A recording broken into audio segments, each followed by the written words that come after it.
Welcome to the Life Lift Podcast, the podcast for the ambitious, the purpose-driven, and the ones who know they're meant for more. If you're ready to unlock the next version of yourself, you're in the right place. Hey everyone, I'm Kaly. And I'm Adam, and this podcast is for people who are done playing small. Whether you're building a business, rethinking your identity, or just craving more from life. We're two friends, entrepreneurs and growth junkies who have built businesses, hit burnout, and found our way back to purpose. And now we're here to help you do the same, but faster, clearer, and without breakdown. Let's get started.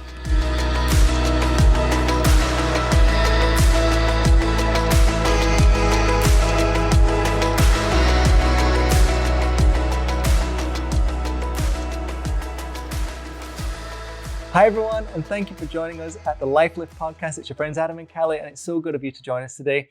Welcome. Today's topic is all about building a culture, or building your culture, I should say, because actually what you surround yourself with really is so important in life. And today more than ever, I think it's important that you create the world in which you want to live in. I'm a big believer that I want to be the driver of the boat. I don't want to be a passenger in my own life. And I think when it comes to building the culture that you surround yourself with, having the right people and the right ingredients, the right mindset is so important for your own success, your own mental health, your own capacity for what you're capable of, and the unlocking of potential that each of us has inside of us. So today we're going to talk about that, about how do you build this world. I call it culture because that's the world that I live in and I inhabit and that surrounds me. I suppose there's lots of other words for it as well, but today that's the topic. So thank you for joining us. I'm so excited because this is one that really changed, like a huge pivot in my life, almost like the awakening or the wake-up call. And I read a book in an airport called Lost Connections. Nice. I think I've told you about this before. Yeah.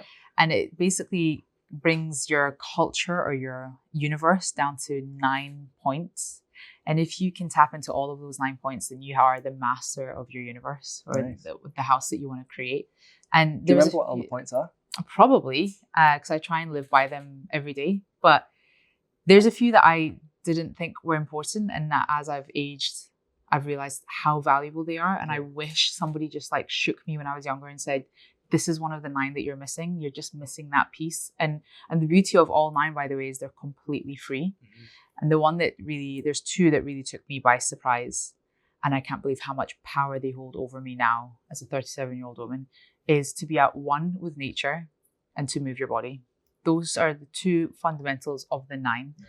There's also to have a sense of purpose and why, to have a goal in mind and always something to chase, because otherwise you're just stagnant and floating around.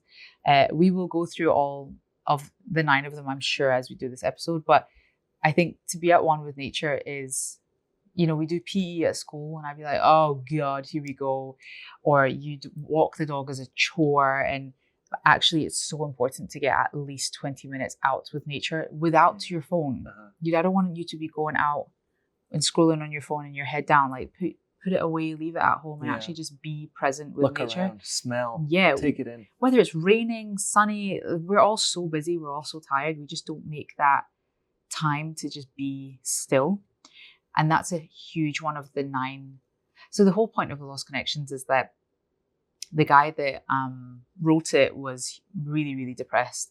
And he decided that he was going to study what depression was. And he brought it down to these 9 points. And ultimately it's depression, insomnia, anxiety, all comes down to you losing connections with these 9 points. And the first one derives with you losing connection with yourself and your purpose. And then only when you know that are you able to create the house around you. And it all comes from when we were in our cavemen, when we were in our houses. So to truly be safe in a camp when we were cavemen, you had to trust that when you were asleep, that those around you that were keeping watch were going to keep your back. And likewise, so when it was my turn to keep watch, I want you to sleep because I've got it. And that is your core of what allows us to sleep soundly at nighttime. So when we have a disruption or some sort of weakness in our camp, it starts to lead to anxiety because you're on high alert, which then leads to insomnia, which then leads to depression and so on and so forth, paranoia. But our camp, modern day, is not the caveman. It could be your relationships at work. There could be someone in there that's like just disturbing that camp so you can't sleep at nighttime. It could be your relationships with your friends, your family, with yourself, your sexuality, the way that you are with your children, like any form of that cave camp environment that isn't right. You crack that connection with yourself, and then you've lost one of the 9, and then everything starts to stem from there: anxiety, insomnia, and depression. And so I actively make an effort to make sure that my relationships, which is not always the case, are as healthy as possible. This is why you don't go to sleep on an argument with Connor ever. That's right. I don't always stick to that, but when I don't stick to it, I have a really bad night's sleep because I'm on high alert. But that's a big one for me, is you need to make sure that you don't lose connection with your relationships around you first. And then that leads on to what are your relationships are you creating in the first place, though, to nurture and keep around, like your fire pissers and your big logs. Like, how do you decide? For me, I think it's what I've learned is that I get to control who is in my world. And a lot of people don't realize the power that they've actually got to control who comes in and who goes out of your life. And you actually have the full control of that. There's very few people in life that you have to put up with. I mean, you can't change your mom, your dad, if you have them and they're still alive. Or if you were adopted, or if you were in foster care and you had, temporary mom, temporary dad, or guardians, siblings, you can't just get rid of those people. They're there for the long haul. But that doesn't mean to say that they are walking step by step alongside of you. And I think when it comes to surrounding yourself with the right people, which for me is all about creating the culture that you want to live in, this atmosphere and this environment that enables you to feel fulfilled, happy, at peace with yourself, you have joy. Because most people don't have joy. Have you noticed? Like most people I speak to, we were talking about this just earlier, they're not at peace. They're constantly striving for something that they don't even know what they want. They feel a deep sense of unease or unhappiness. They don't have joy. And actually, what I've learned is that you can have those things. It's exactly what you're saying with the 9. I've actually not read all of those, but I feel like I should do now. You would love it. It seems fascinating, actually. But to me, I want to surround myself and build a culture around me that is positive, that is full of joy, that has happiness and fun. That's you creating your cave. My tribe. Your cave, your tribe. And I think what I've created in my business is the sense of fun. It is exactly, in another episode, we talked about how when you build a brand, you can only replicate who you are in what you do. And then other people come in, they add their values and whatever to the mix too, and it creates something much bigger. But for me, I think when you focus more on the things that you need as an individual, you get more. There's a saying that what you focus on develops. It is so true. One of my old friends taught me this a long, long time ago, and as a teenager actually, and he used to say, Adam, remember, what you focus on develops. What you don't focus on doesn't develop. If I want to go to the gym, I have to physically focus on certain muscles for them to grow. How many people go to the gym and they see no results? And they get fed up, and then what happens? They leave because they say, oh, the gym didn't work for me. It's aimless. It's aimless. You didn't focus on what you wanted to develop. And I think it's the same in life. When building a team or building a culture, you have to focus on what you want to develop. So for me, I want to work with a team of people in my work environment that are fun, that we have a lot of banter. I am a bit of a cheeky chappy. I've sometimes say things. I know that may shock you. I say things sometimes just to provoke people and get a bit of a reaction out of them in a funny way. I play practical jokes on my team all the time. I'll hide behind a door and jump out in front of them, because I want a team that actually, we don't get too serious. Life is serious enough. I want to have fun. And equally, I want a team that care deeply about each other and about our clients. So I've talked to about this before, that, I will hug most of my team most days of the week. Whenever I'm in the clinic, and I'm not in as much as I used to be, but I will go and I'll give all of them a hug, the guys included, and... Oh my God, my team would hate that. My version of a hug is I get them a matcha. But that's your hug. I mean, don't get me wrong. When I first did it, when we first started the team, and people were like, "Okay, we're going My to do brother this." would be the first. Are Are we doing you this? okay? Yeah. Are you having a breakdown of some description? Yeah. But like, at the beginning, I was like, "Are we going to do this Every every day?" I'm like, "Hell yeah, we're doing it every day." I It's love like, that. I just really appreciate that you're here. That's my way of doing it. Now, Connor doesn't hug everybody. He might just have a bit of cheeky bat, whatever. But the point I'm making is that you got to make it happen, because. And I've talked to you about this before. This is like how I generally see myself. I want to be a thermostat. I do not want to be a thermometer. Yeah. I don't want to be the one that's just taking the reading of the room. I want to actually set the direction and the tone and the temperature of the room. When I walk into a room, and I try my hardest now, whenever I go somewhere, I want people to feel lifted when they're around me. And then when I leave, I want them to feel like there's almost a bit of a void, like, oh, I wish he was here again. Yeah. That's what I mean by being a thermostat and not being a thermometer. But how do you do it if there's days you're just not feeling up to it? You have to turn up. You have to have the mental talk in your mind and the discipline to say, this is what these people expect of me now. And this is why culture is so important, because now I've created a team of people that they now know what Adam is like most days of the week. Okay. They see like what to expect. That's culture. And so that if I'm then not having a day that I'm bringing the fire and the energy, then there's enough people now that know what the energy and the fire looks like that they can replicate it and then take me with them. On your behalf. And then they also hold me accountable and they say, Adam, they look me square in the eyes. Yeah. They say, you're not yourself today. Now remember, here we do it like this. And it gives me the jolt and that kick in the side to say, you're right. Yeah, we got to Thank you for holding me accountable. Yeah. Strap in, ladies. We're going, So I think that's really important. But if I hadn't have done all that groundwork, I would go to work and I may have a bad day. And everyone else is maybe not having the energy and the fire. And that becomes the norm. Yeah. And this is what I'm talking about in terms of building a team of people where you all bring the fire every day, because that creates something that is unique. It's intangible. You can't put your finger on what it is, but and you want to feel be part it. of that. Yeah. Yeah, exactly. And then your patients rub off on that as well. They want to be part of that 100%. too. Like we were saying, sometimes you check into a hotel reception, and you can just the frostiness just like goes and goes and goes. And then you don't want to be there. And but then it's one of the senses that triggers you. So then your memory will always be of, but then when we checked in, it was like that. Yeah. But everything that you're saying literally taps into that, creating that tribe in your cave. Like once your tribe is, in your case, it's fun and happy and vibrant and bringing personality, then you can sleep at night. Then you trust that even when you're sleeping, they've got the boat, they're running it, but you set that tone, you set the temperature, and you just got to be the master of your universe. You do. And that takes guts because it takes discipline. It does take discipline.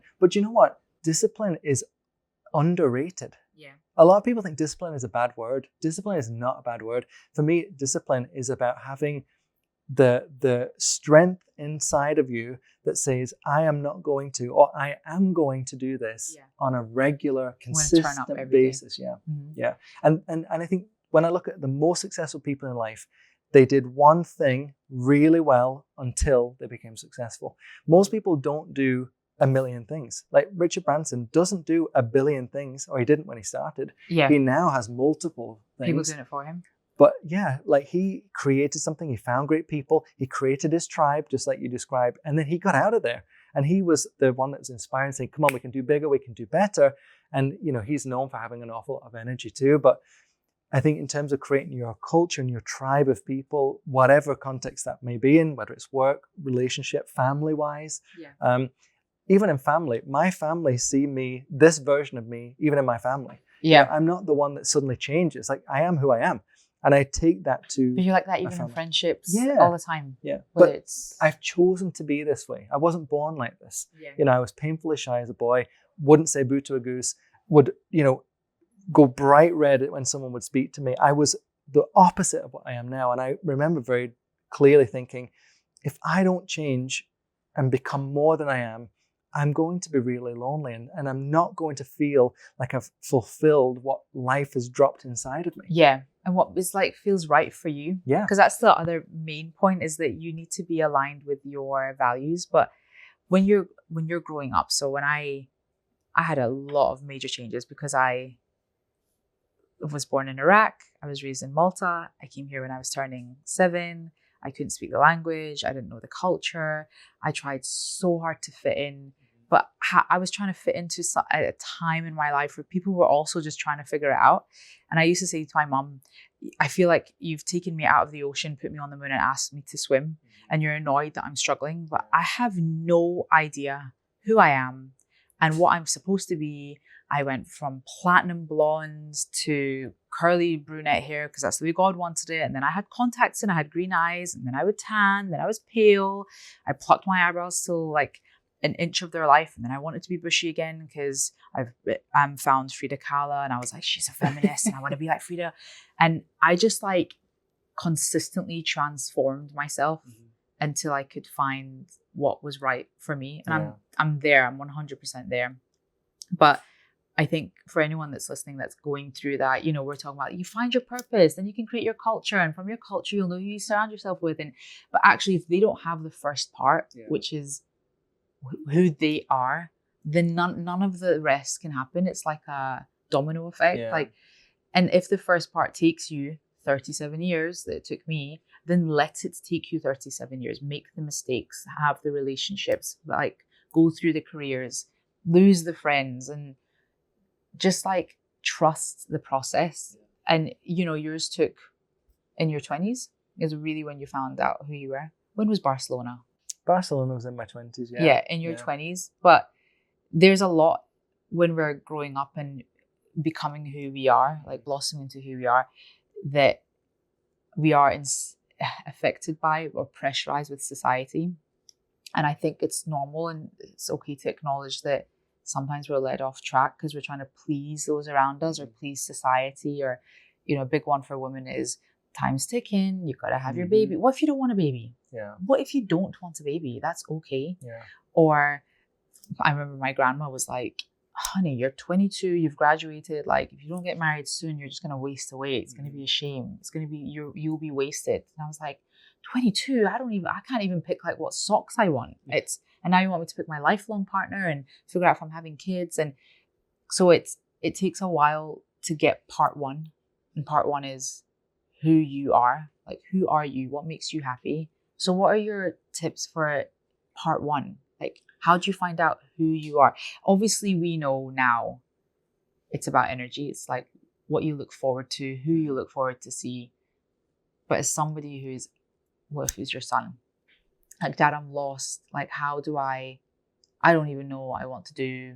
Well, this is my son, like right this moment. So what are you saying to him? I'm saying go try stuff.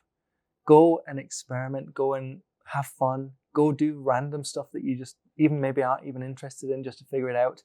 Like, I had this conversation with my son the other day. He's just finished his GCSEs. He's going to college, and he has no idea what he wants to do with his life. And my advice to him was, and I think everybody should do this, I think your 20s are about just having... It's a buffet, man. Just eat all of it. Try everything. Eat all of it. Try everything. Make some mistakes, make some wins, but don't...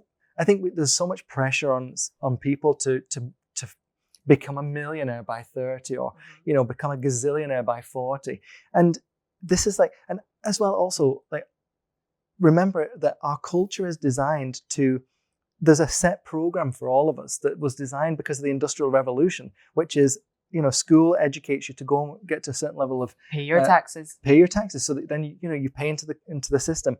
But our culture is designed that you go to school, you work for 40 years, you retire for maybe 10 or 15, then you die. Like, that is the pattern that has been set out before us. But actually, before industry really changed the way that we behaved, you know, in traditional time, people would work half of the year. If you were a farmer, you didn't work every single day of the year. Yeah, just in you worked, seasons. You sowed your seed, you worked, you harvested, and then you rested, you did something else for those other months. And I think, you know, our understanding of how work is now is very much because of capitalism, industry, which again, there's pros and cons about it, society pressure.